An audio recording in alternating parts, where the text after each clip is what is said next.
यूहन्ना अध्याय 5। इन बातों के पश्चात यहूदियों का एक पर्व हुआ और यीशु यरूशलेम को गया।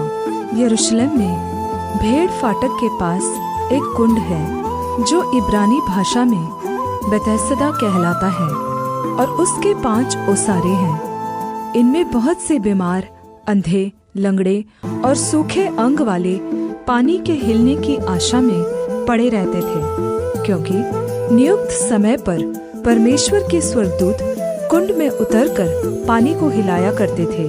पानी हिलते ही जो कोई पहले उतरता वह चंगा हो जाता था, चाहे उसकी कोई बीमारी क्यों न हो। वहाँ एक मनुष्य था जो 38 वर्ष से बीमारी में पड़ा था।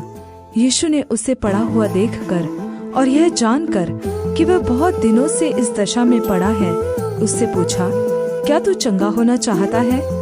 उस बीमार ने उसको उत्तर दिया, हे स्वामी, मेरे पास कोई मनुष्य नहीं कि जब पानी हिलाया जाए तो मुझे कुंड में उतारे, परंतु मेरे पहुँचते पहुँचते दूसरा मुझसे पहले उतर जाता है। यीशु ने उससे कहा, उठ, अपनी खाट उठा और चल फिर।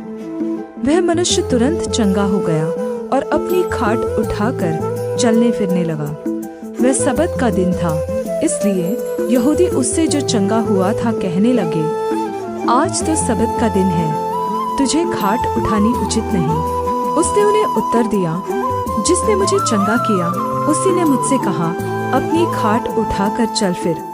उन्होंने उससे पूछा, वह कौन मनुष्य है जिसने तुझसे कहा, खाट उठा और चल फिर?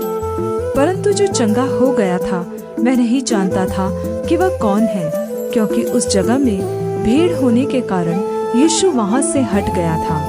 इन बातों के बाद वह यीशु को मंदिर में मिला।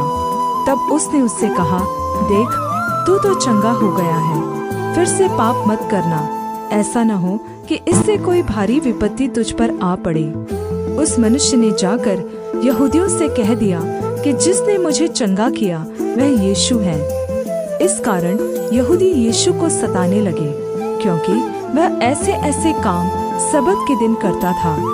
इस पर यीशु ने उनसे कहा, मेरा पिता परमेश्वर अब तक काम करता है और मैं भी काम करता हूँ। इस कारण यहूदी और भी अधिक उसके मार डालने का प्रयत्न करने लगे कि वह न केवल सबत के दिन की विधि को तोड़ता, परंतु परमेश्वर को अपना पिता कहकर अपने आप को परमेश्वर के तुल्य ठहराता था।